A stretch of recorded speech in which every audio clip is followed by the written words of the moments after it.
the town where the jazz is swinging high. It's the New Orleans Outsider with Chris Goff, my oh my.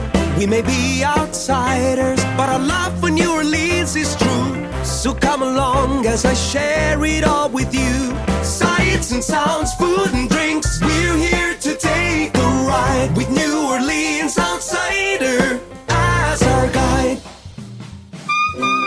And here are your hosts, Chris Goff, Peter Newkirch, and Justin Appleberry. Well, you know, there's different levels to restaurants that we go to in New Orleans. And, you know, a lot of the restaurants we've talked about up to this point have been upper tier, places that I personally do not go to on a daily basis or weekly or monthly basis in my hometown of Kansas City. But when I'm in New Orleans, we go to the 5-star places. But the place we're going to talk about today is great at the level that it is. That is my hypothesis of all of this. And my name is Chris, and I'm here with Justin and Peter, and this is NOLA Outsider. And we're going to be talking about Curio, which is a Curio Bistro, it's also called. And it's a restaurant that, let me just let you tell you how you found it, Justin, because this is your place. Right. Well, it's the first time in New Orleans. We were staying at that. Me and my wife would stay at a Hilton because I'm a rewards member. On sort of the edge of the quarter there, and we were just walking along one morning, nice lazily stroll, and thought, we probably need to find some place to eat. And we're coming, I don't know the cross section, but it's on Royal Street and D'Anville. Yeah. So we were coming down D'Anville and came across it. It was just a nice, wide open, a lot of windows, open space. And they were just opening up. I think it was probably 8:30, maybe in the morning. And we're like, let's try this. They had the bottomless mimosas, which my wife's a big fan of. And it was like $15 for bottomless mimosas. So we tried it out and just had a really nice breakfast there. And I think we've been there for lunches and dinners now. So solid, good food and stuff like that. It's not your 5-star place, but it's a good place to grab some grub, good atmosphere, great service, great people watching. Yeah, I think so. When I say that about to kick off the show and talking about different levels, like I think it's only fair to compare what these things are meant to be. I mean, it's not fair to put Curio against Commander's Palace or Restaurant Revolution or GW Finn's. Those kind of places are most of the time dinner only, and they're also fancy. They're dress up. You're talking most likely $100 a head, and those are places that, again, I don't eat like that normally, but when you're in New Orleans and it's the best culinary town in the world, or America at least, I'm like, that's what you're going to do. But, these other times that we find ourselves walking around for breakfast or lunch, you want another place that's, look, you're sweaty or you're wearing a hat or whatever. And you're like, I just want a place to, go into, and it's going to be easy and it's going to be good. And it's not going to be like some, it's not the pageantry of the other places I'm talking about. And that's when you showed us Curio, Justin, because, I think everybody has their place when they go there. Of course, Peter and Charlotte, they love Ralph's on the Park because that was the greatest meal ever. And then for you, Justin, it was Curio. That, everybody sort of has a place that they go with their wife or loved one that they're like, this is our spot. And so the spot that Stacy and I had at first was Napoleon House, which everyone likes that one too. But that was our first sort of place where we're like, we're coming here every time we come to New Orleans. But Curio is yours, and you were not able to go on the man trip, the guys trip, Justin, for whatever reason. Unfortunately, no. Yes, I know. So we went there without you, and we took Garrett there. He'd never gone. And Travis, I'm not sure if he had gone there either. In fact, had you gone, Peter? No, first time. Totally on Justin's recommendation. Okay. Nice. So this is a day that we were just, we had dinner plans every night we were there, but we wanted to find a place, I liken Curio in some ways. I put Coops in the same order. Now, Garrett, our friend Garrett, has differing opinions on Curio and or Coops maybe, but Coops is another place that I think is in the realm of local place, easy to get in and out, good for what it is. And Curio is, when you walk in, it's like you said, it's at Royal and Bienville, 301 Royal Street. And I was reading about the history of it. So they opened in 2017, but this building, like much things in in the French Quarter, built in the 1800s, and it used to be a curio shop, like a curiosity shop. That's how it got its name. That's the owner of the restaurant wanted to keep sort of in the lineage of what it was, so they call it Curio. And I don't know. I found that when you first took us there, Justin, I was like, I don't know, because we're used to these places that look like, Napoleon House looks like it hasn't been touched in 400 years. And Curio has sort of like that vintage look, but also has like sort of modern look to it. And so when I first walked in, I didn't really know what to expect, but I was pleasantly surprised with what it was. Peter, what did you think? Yeah, we do invest more time into places we're going to go for dinner. That's always a long conversation spread out over multiple times, and of course there's negotiations of where and when and how many people and all those things. But we don't put as much investment into the lunch restaurants, and so this was a great pick. One of our other ones that we go to regularly for lunch is Kushan Butcher, as opposed to the restaurant, and there's a couple other places we hit, and this was got top marks from me. Food was great, service was great, atmosphere, the way they laid it out, reading up on it as you did, it looked like probably a gut rehab. They completely redid the building, and it's beautiful inside, very comfortable. It's the right spacing inside. And they talk about the floor to ceiling windows. That's one of the few places that really does open up all the windows. That's just a very light open first floor dining room. The second floor, I walked up there, looked just as nice. Yeah, I was gonna say, did you guys eat were you at the first floor or did you go to the second floor? We were at the first floor. I was going to say, Peter's never been. So one time, Peter, there is a second floor, and we ate there for, I think that was like a late meal one night with Justin and his wife and some other people. So I've gone on both floors, and yeah, it looks the same, nice upstairs as well. But yeah, we were on the first floor, not too far from the bar. Yeah, they got like a little fireplace, like almost like a living room type setting upstairs. If you're not on the balcony, it's pretty nice. Yeah, the balcony also. Yeah, it's that they advertise that as being one of the balconies that you actually can go out and sit and eat on. Yeah. This was one thing that Curio has going for it is, like I said, there's a lot of restaurants in the French Quarter that are only open for dinner. So Curio is open, like you said, Justin, it opens most days at 9:00, goes open until 9 to 10 p.m. So you can go in there all day.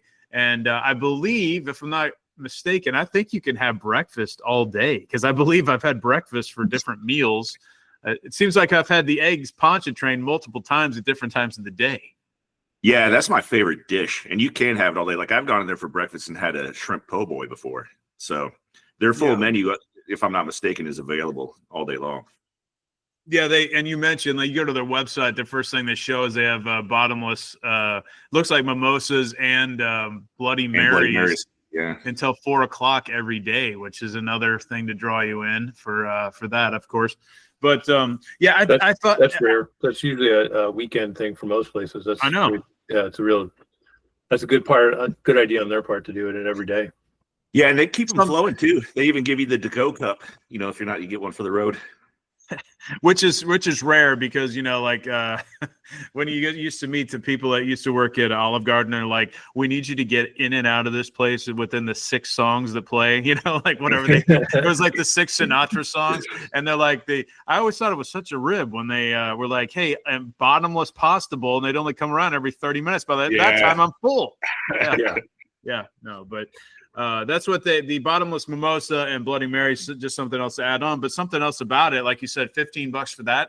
Like the price range for Curio is another appealing thing. If you're dropping $75 to $150 per person at another place at dinner, I think their main dishes typically are from $13 to $26, which in New Orleans at the French Quarter and the amount of food you're getting was a pretty damn good deal.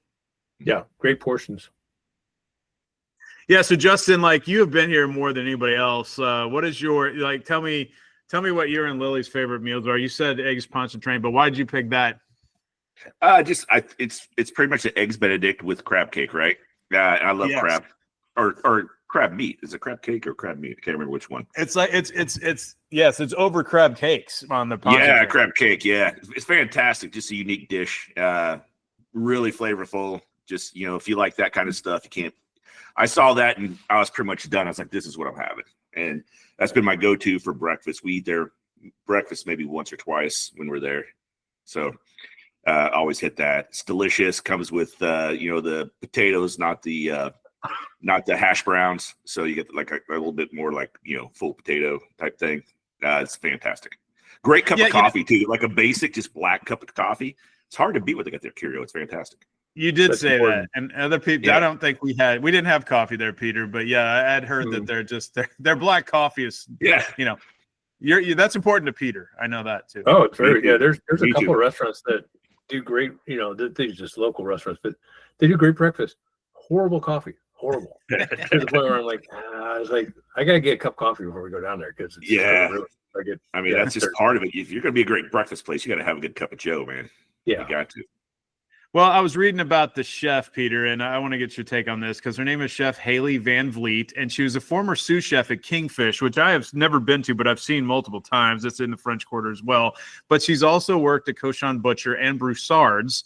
And so when you're reading about this, I guess she started in Minnesota, went to the West Coast, and now she's in New Orleans. So Curio is not so it's in the middle, right? It's not Commander's Palace. It's not GW Finn's. It's not fancy like that, but it's also not some, like a cookie cutter diner food or anything either. It's definitely on the higher end of like quality of food. And what is your take on their menu and what she brings? Oh yeah. At that point, she's got a pedigree, to be able to say that you're at Kingfish, Couchon, and Broussard's. You're covering a lot of aspects of the kind of food that's cooked down in that, not just in New Orleans, but that whole region. And Broussard's is one of the original restaurants. It's one of the original 5. So that's still going strong. Couchon, I think that you can see that's where some of the innovation comes from because Couchon's always looking to push boundaries on what they can do. I enjoyed the meal I had. We had lunch. Actually, we were there for restaurant week, and not always one to go for the restaurant week menu, but it looked great. And I think the only thing we had on was the grit tots, which were very nice. Those are actually something unique. Really liked them. I had a turkey Cuban, and it was very well balanced. Just delicious all around. I couldn't remember what you got. So I think Garrett told me it was a turkey sandwich. So you had a turkey Reuben. Okay. Cuban. Turkey Cuban. Was that on the regular menu or is that on the It is on the regular menu. Okay. And they just paired together. I remember Travis had the sampler where he claims to have had the best gumbo he's ever had. Which it is great gumbo because I had it. It was the gumbo and the turkey Cuban was what I had. It was. It's a style that they do the black eyed peas. It was duck and black eyed pea gumbo, and I've done that. I've made it myself, and I've had it with black eyed peas. It's delicious, and I would say it ranks high. I don't know if it's the greatest one I've ever had, but you've made a very long black eyed pea gumbo. You've made that before? Mm-hmm. Wow. I usually don't bust out the black eyed peas till like New Year's Day, So right? Yeah. Golf, what'd you have? Well, I had the eggs pontchartrain. There was. I don't know. It's hard to steer away from that. It's really good, and it has like seafood. And I'm a big my wife and kids are not big breakfast people. So when I'm in New Orleans and they have breakfast like for lunch, I'll definitely always have that because I'm a big egg guy or, I don't know. I just don't get that down there that often. So I got that. But there was a restaurant week menu. And if you're going to go down there in June, throughout the summer months, New Orleans is good about continuing to try to do anything to drum up business, even like in June when it's pretty dead down there. We've talked about it. We could have gone in any restaurant that week. I was just easily making reservations just to be able to know that what we had planned. But otherwise, we could have gotten in anywhere. And so June is restaurant week. They have 1 week in the middle of June that they call restaurant week, which every restaurant that takes part in it, and there's a ton. And it's not just in the French Quarter, it's in the other districts as well. And they put out their special menu where they have different things that they don't normally have. And one of those things, I think Travis ordered off that, right, Peter? He got the fish and chips or something like that. He did. Yeah. It was a big platter of huge portion. It had, they have it they had have good chips, portions there. onion rings, and 2 big pieces of I think it was redfish. Oh, Yeah. Yeah, and it was I mean, sometimes restaurants say a platter in its plate. This was a platter. That was a big chunk of food that he got. Yeah, he did. Derek I mean, Derek I got don't the think he. sampler. I don't think he finished it. No, he did not. Which that's Damn, saying something for Travis. Travis. Big Yeah, Travis. I mean, I don't know if One he of- hit his limit of grease or not, but One of the things that's kind of unique about Curio too that I like is that they have a pretty big bar that seats a lot of people. And every do. time I've been in there with like different bartenders, they've always been really knowledgeable and real good bartenders. They make good cocktails in there. So if we're like, there have been times that me and Lily would just be walking back to the hotel and we'd stop in there and have a drink or two at the bar. But you could usually find, New Orleans, bar space could be somewhat of, oceanfront property there. But Sure. It's nice to be able to go in there and have a knowledgeable bartender and a comfortable space to sit to. That bar was it runs the better length of the first floor dining room. Yeah. But did not feel like it was crowded. Yeah. Even if every seat at that bar had been taken, you still didn't feel like you were being pushed into the dining room, where you get that sometimes with other restaurants.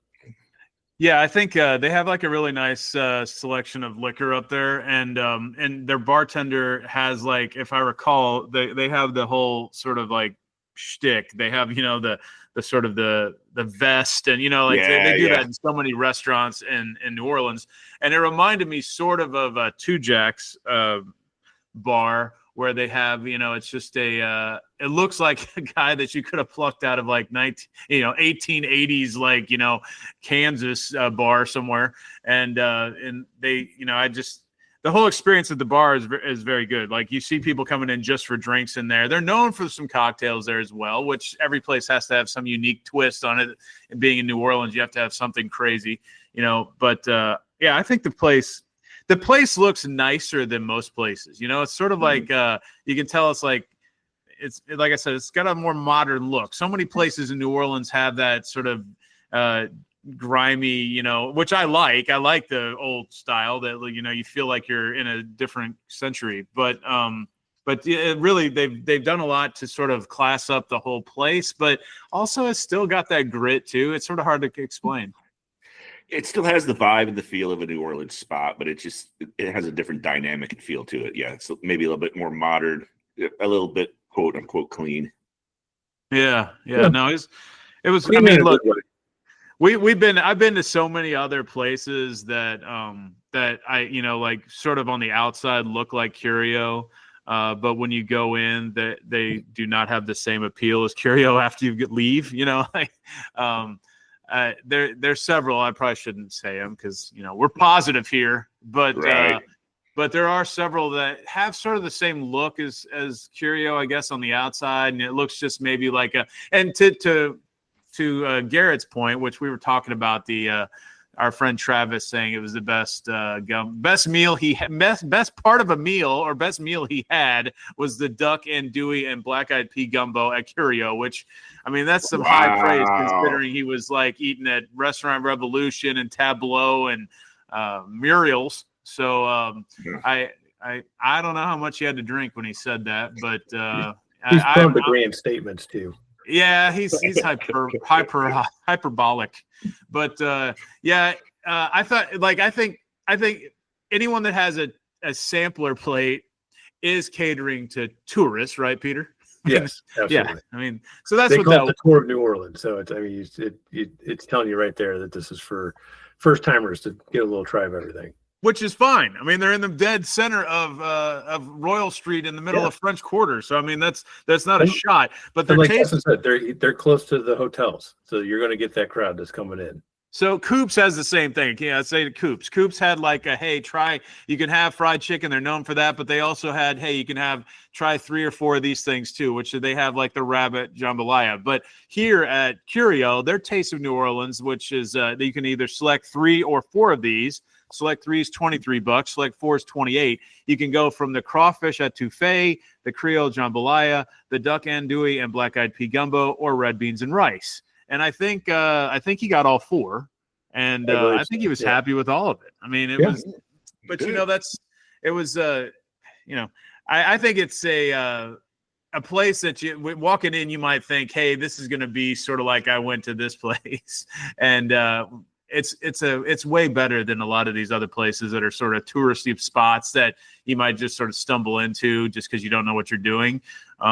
Actually, I think Curio is on the sort of underrated. You know, I don't think a lot of people know about it. I don't really see it on a lot of lists. It's a little off the radar for sure.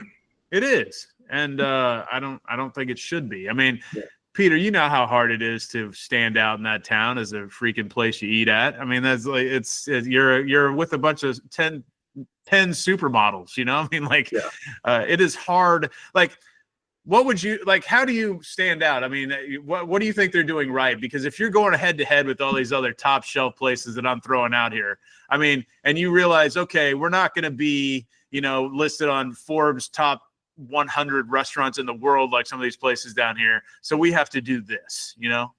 What do you think? That they're doing a bigger mix of the breakfast, lunch, and dinner being available, and so it's welcoming everybody to come in and sit down whatever mood you're in. It is the staff was very professional. They were on top of their game with everything when we were there, but they not stuffy. You know, this is not going to be a fancy, you can come in. There's no dress code, where you get that with some of the other places, and it was very comfortable. So they were kind of hitting. I think they're trying to hit that. Not when I don't say upper level. I'm talking about price point and everything else. As some of these other restaurants, they're just trying to make sure everything they do is good because their cocktail menu. Well, I didn't have any drinks that day at lunch. I did look through their cocktail menu. These are all very well balanced drinks. These are great cocktails. These are something that they could put up against, I think, anybody and be very happy about it. And to be honest, not every place in New Orleans has great cocktails. They're the ones that have great cocktails. Other places just stick with what comes out of the tap. One of our favorite places is like that. You just pour it straight out of the bottle. Yeah. Well, good thing too about it too is if you're sitting downstairs, no matter what table you're at, you got a good view of the outside because it is so wide open. So if you want to people watch and everything, if you're downstairs, and then upstairs, every time we've ever asked, we've been able to sit on the balcony outside, and then that's prime real estate too. Totally, yeah. I'm looking at their happy hour menu. I've never been there for that, or if I had, I don't remember. But they have some small bites there. And they all range from like $8 to $9. I mean, you got nachos, tacos, sliders, fried pickles, and then they have a $6 cocktail menu with an old fashioned, a Moscow Mule, a blackberry margarita, and a Hemingway daiquiri, which I'm trying to $6. Yeah, and wine is also $6. So and beer $5. So it is a nice place with a reasonable amount of, and happy hour, by the way, is Monday through Friday, 3 to 5:30. And the executive chef is not recycling food off of one menu onto another. Each menu is different. You're right. Yeah. And you would know all about that. We talked about that over at Restaurant Revolution where they have seasonal menus. But, this Haley Van Vliet, she is definitely, I'm looking at all their menus here because I like their brunch menu is great. I mean, it's a lot of omelets, a lot of chicken and waffles, the eggs pontchartrain, but then they have so many like great sides. I think someone's gotten the bacon before. You got the grits. So you talked about the white cheddar jalapeno grits and the breakfast potatoes and the Bloody Marys and mimosas served until 4 every day, bottomless. So I don't know. I think it's in the mid-level restaurants in New Orleans as far as like what you're expecting. And I look, as much as I love going to the fancy places, I like when we could just walk into with our, our flip-flops and our t-shirt and hat and like not have to worry about it too. Sometimes when I take, some of our friends are like, gosh, we have to dress up again. And I get it. Like I like dressing up, Peter, and you're always dressed up, but I like just being a bum too. I do. And you're cool there, Curio. Yeah, I believe in being comfortable. But yeah, you're right. I don't wear flip flops or shorts. So no, you don't. Real men and real dons don't wear shorts. That's what they told us. Never let them see your legs. That's right. Yeah. Yep. Yeah, I don't know. Anything else you want to talk about this, Justin? Because I think this is like you said, you stop here at least once, maybe multiple times, and you're there for just 3-4 days. Yeah, I'm glad you guys enjoyed it. That's kind of my first recommendation in New Orleans, so I'm glad it didn't disappoint. No, I thought it was great. I think it's an easy lunch, an easy breakfast, and in a really I'd like to definitely go back for breakfast. I think that this menu, their breakfast brunch, well, their brunch menu, you put it up against really anybody as far as the quality. It's not it's not a large one, but it's well balanced. And if it's as close to what they were serving for lunch as far as quality, I would think it's great. One of my standards, especially in any Southern restaurant, is their biscuit. So I have to try that to say it. But Justin said their coffee's great. So I mean, if they can make a good cup of coffee and a really good biscuit, that's well over 60% of the balance sheet right there for being good. Pete might be hooked if we get the coffee in him. Yeah, I mean, look, I met Peter for coffee one morning. I mean, coffee is very important to Peter. So yes. But I'm reading about it still. It says there's 150 seats there, 2 floors. The dining area on the ground floor, upstairs gallery balcony with classic cast iron detailing overlooking Royal Street. And I guess the locally known artist Tony Mose contributes to paintings that line the walls, which if you go in there, they do have cool decor in there. But it's 2017. So, we're coming up on almost a decade here, and I think for whatever reason I don't see it listed in it. Like I said, it has some stiff competition, but it's really good, and I don't mind going there at all. Justin, I'll make you happy and go there. We'll go to Napoleon House, go to Curio. Peter, you need to find like a mid-level place we can go to as well. All right, I'm up for that challenge. And I mean they're 8 years in, so. I mean, they're established. That means they've successfully made it through COVID and seen all sorts of craziness. So I think they're a place to stay. I don't see any reason why they wouldn't continue on doing the good things they're doing. As always, I like to touch on some of the things. The upstairs bathrooms, very nice. That's important there. Yes. It is. For some reason, the only detractor, which I won't end on this, but just say the downstairs bathroom. Someone had to explain to several people that the way to open the door was to turn the handle up, not down. So people kept thinking that the bathroom was occupied. It was not. That was fun to watch. Yeah. So it seems like a 10-minute maintenance guy job to flip the handle around, make a big difference for everybody. But put a little sign next to it or something. Yeah. We're going deep on this one. The disc guy was coming out to collect some stuff, and he's telling people, "No, you got to turn the handle up, not down." So that was about the only thing I saw. But very professional staff, very friendly, great food, great service, very comfortable restaurant. Like I said, great for people watching, whether you're inside or up on that balcony. I just can't think of anything to say that would be anything other than a very enjoyable restaurant at a great price point. Yeah, no, totally. $13 to $26 for lunch, in the 20s for dinner. So it's totally, affordable if you're in the French Quarter for any reason. CurioNOLA.com is a website, and they're open 9 a.m. every day till about 10 or 11, depending on weekday or weekend. But really good. I enjoyed it a lot too. It's Justin's place.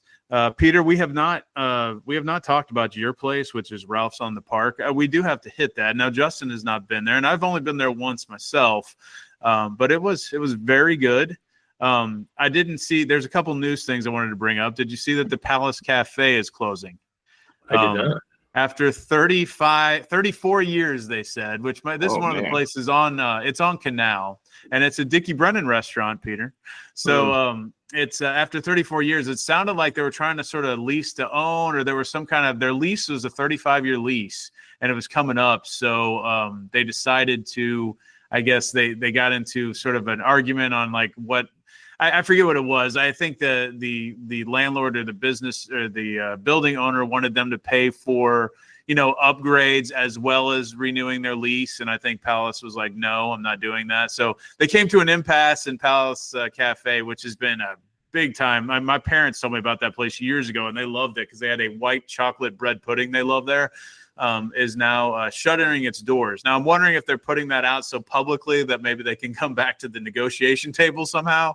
But if that does go away, that's a big one on Canal Street over there. Yeah. And then the other thing, talking about bathrooms, you just jostled my memory about Fritzl's has updated their bathrooms. And They have. Wow. They have put marble, like sort of like faux marble, like type walls all over it. And I mean, gone are the walls with the "for a good time call this number" stuff. There's like no graffiti in there. I guess the graffiti on these new tiles will easily come off. So I met a lot of nice people off those phone numbers on the walls. Yeah, of course. And my wife was scared to death to go into the bathroom because she got locked in there once. And I'm sure they're going to upgrade the locks now. So there goes that entertainment. So, but it's the most Greek bathroom in all of New Orleans. It is. Yeah. Well, it comes by naturally. The Athenian Grill is another place we need to talk about too. Speaking of which, same people own Fritzl's on the Athenian Grill, and we passed that. And did you or Garrett run over there and look at the menu? Garrett ran back across the street and looked at it and said it was a good looking menu. Yeah, I mean, they say it's the only authentic place in New Orleans and they had like a big time chef they brought overseas. So I don't know, we're gonna have to check that out at some point. But yeah. Anyway, Curio, you should check it out, Justin. You've actually knocked one out of the park. Made boys. us learn something about New Orleans. Yep. So, maybe next time you can actually accompany us on a guy's trip. Hey, let's not get crazy. Yeah. Peter, I don't know if you know this, Justin doesn't like to go on trips with guys. So that's been that's gone like on a decade on that, right, Justin? Yeah, probably so. Right. Okay, cool. Yeah. But anyway, it's next real easy. I go to bed by 10. Garrett doesn't get up till 10 in the morning. You can make your own time of day, whatever you want to do. Yeah, see, everyone's high on their principles here. Peter will say it's 10:30. I'm going to bed. Bye. And even though the cat calls and the horrible slurs that are thrown his way, he still goes to bed. He doesn't care. It just bounces right off him. Be your own man. Yeah, and then Garrett, he sleeps till noon. So he misses the first half of the day anyway. But it's the yin and the yang of the whole thing. They're both cops. They both understand. They both have different schedules. I get it. Yep. And then me, I just hang out with my friend Errol all day. So, but anyway, what's next, Peter? What are we going to talk about? Should we talk about Tableau? Should we talk about the historic collection?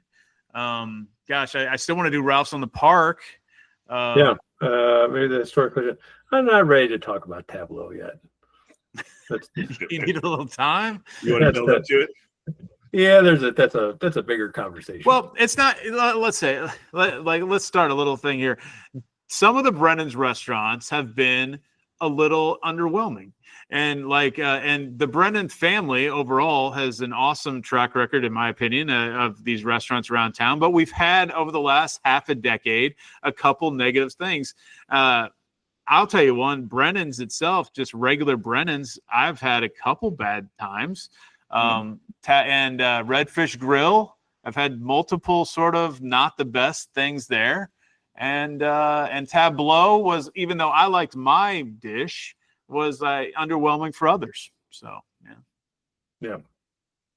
But, we're trying not. Look, I don't want to be negative, but you're grading on a curve here. If you're looking for people to come spend $100 to $200 a head, you got some big competition down there, and it's like if you falter a little bit, it's noticeable. Yeah, you got to bring the goods if you're paying the money, man. You are, because I mean that even though all of us have expendable income to do that kind of stuff, it's still something that we don't have expendable enough to just let it just fall away and not have any opinions about what we went through. So anyway, it has to be worth the value. Yeah. Did we address that Garrett did agree that the muffaletta at Napoleon's house, which is served warm, is delicious? it's much better. Well, I didn't see him running into Central Grocery, you know. Yeah, he acknowledged that it was delicious. So if you look, Central Grocery, supposedly the beginning of the muffaletta, that's fine. But you know, if I want a cold deli sandwich, I'll go in there. But everybody likes it warm, so yes, he did acknowledge that. I don't know if he would admit to that, but he did. And I don't know how many drinks he was in. A couple Errol Knob Creeks in, but you know, I think he did admit to that. So, yeah. See what you missed out on, Justin? Yeah, sounds like a fun time. Yeah, It was. Yeah. it was. But anyway, so we're gonna hit something. Let's. I don't know. Gosh, man, we'll talk about. It's not gonna be Tableau apparently. Let's talk about the historic collection, maybe some museums in general. Let's talk about that because Peter, you've gone to some of those. I don't know. Did you go to anything? Have you gone to the World War II, Yes. Justin? I have not, no. Gosh, that's like I have not either. And I mean, I've gone to the aquarium, the insectarium. I've gone to a lot of stuff down there, but I just go down for, like, as we all do, we go down for like little tiny short visits. So it feels like much like the World War I in Kansas City, you need like multiple days to really take it all in, I feel. But Peter has done that, and we can talk about that. And the historic collection is another one that's right in the middle of the French Quarter that is free, and it's a pretty cool overview of New Orleans. So we can talk about that. Well, anyway, thank you guys. Thanks, guys, for joining us. And check us out at NOLAOutsider.com and leave us a 5-star review if you can on any place that you listen to podcasts. I am Chris for Justin and Peter. Thanks for listening, and we'll see you next week. Thank you, guys. Thank you. Thanks for listening to the NOLA Outsider podcast. We'd love to hear about your experiences in the greatest city in the world. Email us at outsidernola@gmail.com. Also, check us out on Facebook at facebook.com/NOLA Outsider or visit NOLAOutsider.com. See you next time on NOLA Outsider.